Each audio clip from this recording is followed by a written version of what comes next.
आज हम एक ऐसे ग्रंथ के बारे में बात करने वाले हैं जिसे हमारी संस्कृति में अत्यंत महत्वपूर्ण माना जाता है। एक ग्रंथ जिसने मानव जीवन के महत्वपूर्ण मुद्दे और दर्शन को प्रकट किया है। हम बात कर रहे हैं भगवद गीता की, जिसे भारतीय धार्मिक ग्रंथों का राजा कहा जाता है। भगवद गीता महाभारत के महायुद्ध के दौरान कृष्ण भगवान और अर्जुन के बीच हुआ एक अत्यंत महत्वपूर्ण संवाद है, जिसमें मानव जीवन, धर्म, कर्म और मोक्ष के विचार प्रस्तुत होते हैं। यह गीता के शिक्षकों को आज भी हमारे जीवन में मार्गदर्शन के रूप में उपयोग किया जाता है। श्रीमद् भगवद गीता का अद्भुत संदेश समझने का प्रयास करेंगे। इसके महत्वपूर्ण श्लोकों को व्याख्या करेंगे। इस वीडियो की बातों को सुनने और समझने का समय देना होगा। और अगर आप इस वीडियो को बीच में छोड़कर ना जाए, क्योंकि अधूरा ज्ञान नहीं होने से भी ज्यादा खतरनाक हो सकता है। भगवान श्री कृष्ण ने गीता में कहा है कि हमें किसी को जबरदस्ती गुप्त ज्ञान नहीं देना चाहिए। श्रीमद् भागवत गीता हिंदुओं का पवित्र ग्रंथ है, जिसमें 700 श्लोक एवं 18 अध्याय हैं। महाभारत के युद्ध के दौरान युद्ध के मैदान में अपने सगे संबंधियों को देख जब अर्जुन अपने कर्तव्य से विचलित हो गए थे, उस समय भगवान श्री कृष्ण ने अर्जुन को जो उपदेश दिए थे वही श्रीमद् भागवत गीता है। भगवत गीता में जीवन के हर एक प्रश्नों का उत्तर समाहित है। जो मनुष्य गीता को सुन लेता है वह जीवन के सभी दुख, वासना, ईर्ष्या, क्रोध, लोभ, मोह, लालच जैसे बंधनों से मुक्त हो जाता है। भगवत गीता मनुष्य के जीवन को बहुत ही सरल बना देता है, क्योंकि भागवत गीता में जीवन का असली मकसद बताया गया है। भगवान श्री कृष्ण गीता में कहते हैं कि यहाँ सब कुछ बदलता रहता है। काल चक्र में इतनी शक्ति होती है कि वह राजा को रंग और रंग को राजा बना देता है। इस जीवन में एक पल में क्या हो जाना है, इसका आकलन कोई नहीं कर सकता। इस जीवन में कोई भी चीज स्थायी नहीं है। हर एक चीज शुरू होने के बाद उसका अंत अवश्य होता है और फिर नई चीज शुरू होती है। जीवन में दुख आते हैं तो कुछ पल के बाद सुख भी आते हैं। कभी लाभ होते हैं तो कभी हानि भी होती है। कभी जय होता है तो कभी पराजय भी होता है। कभी मान होता है तो कभी अपमान भी होता है।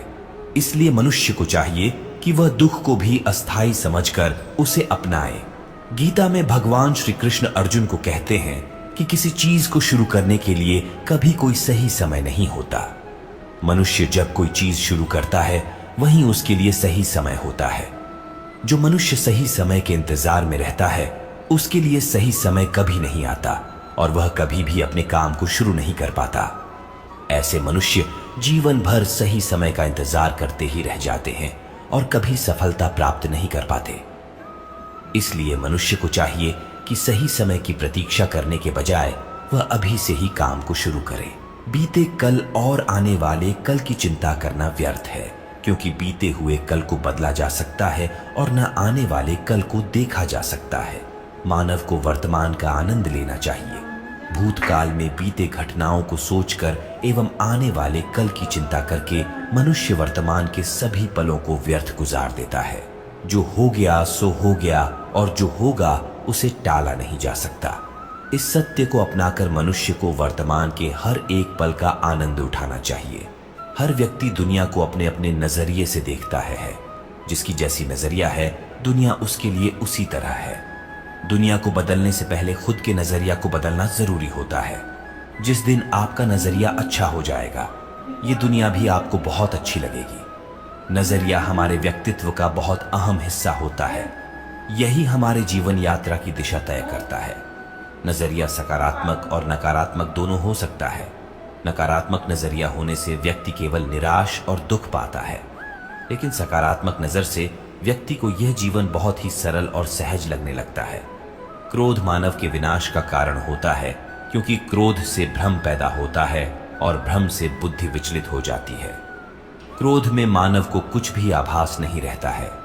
क्रोध में मानव अपनों के प्रति भी गलत शब्द का प्रयोग करता है। गलत शब्द व्यक्ति को दिल से चोट पहुंचाता है, जो कभी मिट नहीं पाता। क्रोध में मानव कभी भी सही निर्णय नहीं ले पाता और क्रोध में ली गई निर्णय हमेशा ही दुखदायी होती है। क्रोध में व्यक्ति की आंखें बंद हो जाती है और उसका मुंह खुल जाता है।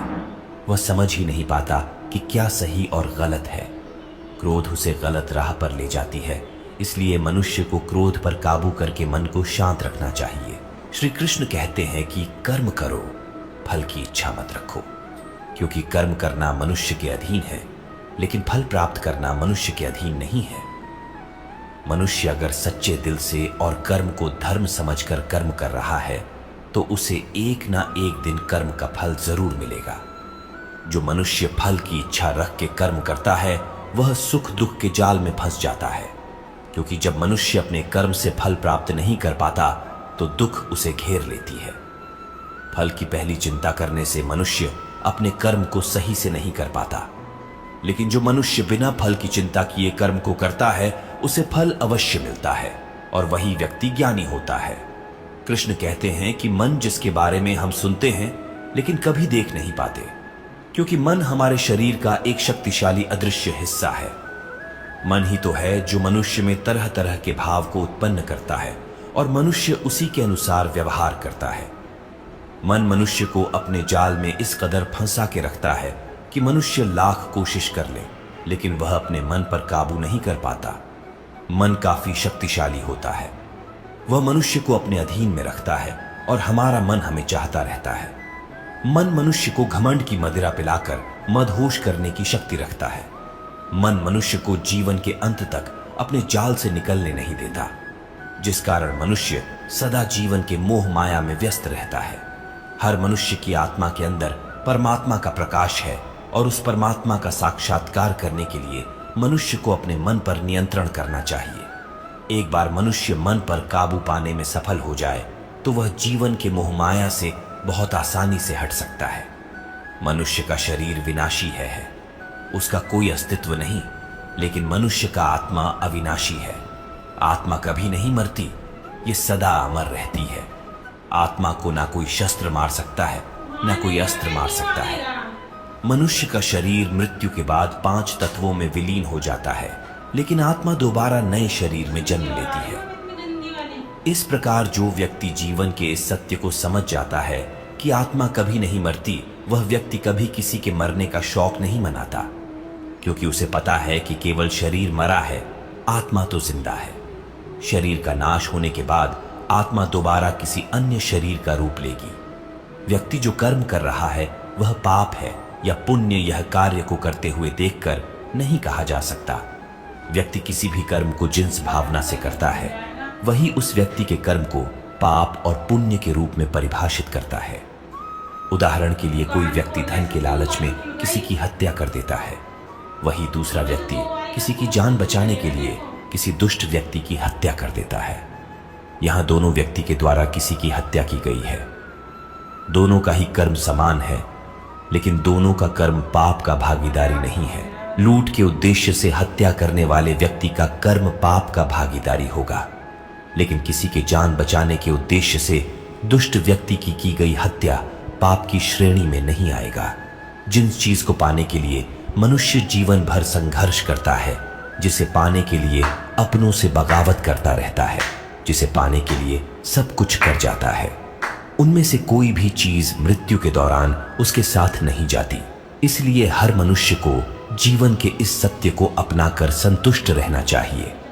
खुद पर विश्वास मनुष्य को ताकतवर बनाती है। आपकी सफलता आपके खुद के विश्वास पर निर्भर करती है। व्यक्ति अगर खुद पर विश्वास कर ले तो वह हर एक कठिन कार्य को कर सकता है। खुद पर विश्वास मनोबल को ऊंचा करती है और व्यक्ति लक्ष्य को प्राप्त करने के लिए निश्चय कर पाता है। खुद पर विश्वास करके अगर मनुष्य कर्म में लग जाए तो उस कर्म को करने में उसे आनंद आता है और निश्चित ही उसे सफलता मिलती है। आज संसार के मानव विभिन्न धर्मों में बंट चुका है और वे धर्म, संप्रदाय और भगवान के नाम पर एक दूसरे के विरोधी हैं। लेकिन उन्हें नहीं पता कि संसार में ईश्वर के कई रूप हैं और इसमें कोई भी छोटा नहीं है। परमात्मा का हर एक रूप समान है। जिस तरीके से हर एक नदी अंत में सागर में जाकर मिलती है, उसी तरह हर एक धर्म की धाराएं परमात्मा रूपी सागर में जमा होती है। इस संसार के निर्माता एक ही परमपिता है। इसलिए हर एक इंसान को धर्म जात से ईश्वर की आराधना करते हुए मिलजुल कर रहना चाहिए। जो व्यक्ति कर्म और ज्ञान को अलग अलग समझता है वह अज्ञानी है। ज्ञानी व्यक्ति के लिए कर्म और ज्ञान दोनों एक ही है, क्योंकि बिना कर्म के ज्ञान का कोई अर्थ नहीं। गीता कहती है कि ज्ञान को पढ़ने से प्राप्त नहीं किया जा सकता, इसके लिए अनुभव करना चाहिए और अनुभव करने के लिए कर्म करना जरूरी होता है। इस तरह कर्म करने से ज्ञान का अनुभव होता है। संसार में सबसे ऊंचा धर्म कर्तव्य का पालन करना है। जो व्यक्ति अपने कर्तव्यों का भली भांति पालन करता है उसे सुख और मन की शांति का अनुभव होता है। अपना कर्म भले ही कितना ही कष्टदायक क्यों ना हो, लेकिन अपने कर्म को कर्तव्य समझकर करना दूसरे की नकल करने से श्रेष्ठ होता है। कर्तव्य मनुष्य को बेहतर बनाता है। जो व्यक्ति कामी प्रवृत्ति का होता हो, जिसके मन में लोभ होता है और जो अत्यधिक क्रोधी स्वभाव का होता है, उसके लिए नरक के द्वार सदैव खुले होते हैं। अर्थात ऐसे व्यक्ति को तो सिर्फ नरक में ही जगह मिलती है। भगवान श्री कृष्ण ही इस सृष्टि के पालनहार हैं। वहीं इस संसार की शुरुआत थे, वहीं मध्य और वही अंत होंगे। मनुष्य सब कुछ चाहता है, पर सब कुछ उसे नहीं मिल सकता। आपको जो नहीं मिला उसके लिए पश्चाताप मत करो, और जो आपसे खो गया, जो आपसे अलग हो गया, उसके लिए निराश भी मत हो। हर व्यक्ति श्री कृष्ण से जुड़ता है और श्री कृष्ण हर व्यक्ति से जुड़ते हैं। वही हमारे आदि, मध्य और अंत है। आज दुख है तो कल सुख भी आएंगे, और सुख के बाद दुख भी आना स्वाभाविक है। आपको पूरे धैर्य और श्री कृष्ण पर विश्वास के साथ अपना जीवन निर्वाह करना चाहिए। लोग अक्सर सच कहने से बचते हैं या डरते हैं, पर सत्य कभी छुप नहीं सकता और ना ही कभी मिट सकता है। कितना भी छुपा लें, पर सच तो उजागर हो ही जाएगा। इसलिए जो बात सच पर आधारित हो उसे करने या कहने और मानने से कभी नहीं डरना चाहिए। लोग अपने शरीर को सुंदर बनाने में लगे रहते हैं, पर आत्मा की सुंदरता शरीर की सुंदरता से कहीं ज्यादा महत्वपूर्ण है। शरीर तो नश्वर है, मिट्टी ही तो है, मिट्टी में ही मिल जाता है, पर आत्मा अमर है। इसलिए आत्मा की सुंदरता पर ध्यान दो। आत्मा की सुंदरता अपने को श्री कृष्ण में लीन करने में मिलती है। जो होता है अच्छे के लिए होता है। कभी कभी विपरीत परिस्थितियां हमारी वर्तमान स्थिति को अच्छा करने के लिए आती है। मन चंचल होता है, ये इधर उधर भागता है और किसी भी कार्य की एकाग्रता का दुश्मन है। लेकिन यदि यह व्यक्ति के वश में हो जाए तो इससे अच्छा कोई मित्र नहीं है। मन को एकाग्र करना जरूरी है, बस थोड़े से प्रयास और अभ्यास की जरूरत है। श्री कृष्ण उन्हीं के हैं जो श्री कृष्ण के हैं। भगवान तो बस प्रेम और भक्ति के भूखे हैं। जो भी उनकी भक्ति में लीन होता है, जो भी प्रेम से उन्हें याद करता है, वो सदैव उसका कल्याण करते हैं। जब भी आप कोई बुरा कार्य करते हो या अच्छा कार्य करते हो, आपको लगता है कि कोई देख नहीं रहा। श्री कृष्ण कहते हैं कि तुम जो कुछ भी कर रहे हो, मेरी दृष्टि सदैव तुम पर है। इसलिए आप यह मत समझिए कि आप अकेले हैं, आपके साथ श्री कृष्ण सदैव है।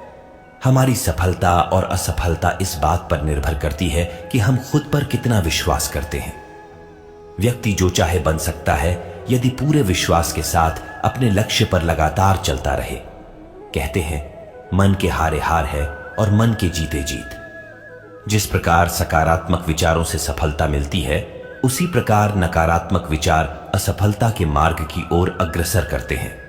क्योंकि जैसा हम सोचते हैं वैसे ही हम बनते जाते हैं, और अपने विचारों के माध्यम से ही हमें नकारात्मक और सकारात्मक परिणाम मिलते। मनुष्य ही एक ऐसा प्राणी है जो कर्म करता है, इसलिए कर्म करना प्रत्येक व्यक्ति का धर्म भी है। कर्म कार्य करने वाला व्यक्ति कर्मवीर कहलाता है। इसलिए कार्य करते रहना खाली बैठे रहने से हमेशा बेहतर होता है। ना तो समय रुकता है और ना ही एक सा रहता है। बुरा समय हो या अच्छा समय, समय बदलता जरूर है। आज बुरा है तो कल अच्छा, और आज अच्छा है तो फिर कल बुरा समय जरूर आएगा। सुख के बाद दुख और दुख के बाद सुख आते जाते रहते हैं। इसलिए इस पर हमारा कोई वश नहीं है, लेकिन कर्म पर हमारा वश जरूर है। आप सिर्फ कर्म करिए, फल की चिंता किए बगैर समय आने पर फल जरूर मिलेगा। जो अज्ञानी व्यक्ति होता है वो यह गलत फहमी पाल लेता है कि मैं करता हूं, सभी कार्य मेरे द्वारा किए जा रहे हैं। ऐसा ज्ञान उसमें अहंकार घर कर लेता है। परंतु इस सृष्टि में जो भी हो रहा है वो तो प्रकृति द्वारा किए जा रहे हैं। अज्ञानता के कारण व्यक्ति में जो अहंकार जन्म ले लेता है तो उसका पतन होना निश्चित है। श्री कृष्ण कहते हैं कि वो किसी के भी भाग्य के निर्माता नहीं है। व्यक्ति खुद ही अपना भाग्य लिखता है। आप जैसा बीज बोएंगे आप वैसे ही फसल काटेंगे। आप जैसा कर्म करेंगे आपको वैसे ही परिणाम मिलेंगे। यदि विद्यार्थी मन लगाकर पढ़ाई करेंगे तो परीक्षा में सफल होंगे। इसलिए हर व्यक्ति का भाग्य तभी बदलेगा जब वह ऐसे कर्म करेगा। जो कुछ भी है वो वर्तमान में है। जो बीत गया है वह नहीं आएगा और जो आने वाला है उसकी चिंता नहीं, बल्कि खुले हाथों से इसका स्वागत करें। मन उन लोगों के लिए दुश्मन की तरह काम करता है जो इसे नियंत्रित नहीं करते हैं, और जिसने अपने मन को जीत लिया है उसके लिए मन सबसे अच्छा मित्र है। जो कर्म में अकर्म देखता है और अकर्म में कर्म देखता है वह मनुष्यों में बुद्धिमान होता है।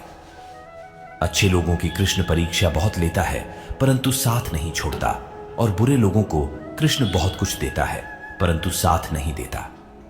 जिंदगी में दो लोगों का होना बहुत जरूरी है। एक कृष्ण जो ना लड़े फिर भी जीत पक्की कर दे। दूसरा कारण जो हार सामने हो फिर भी साथ न छोड़े।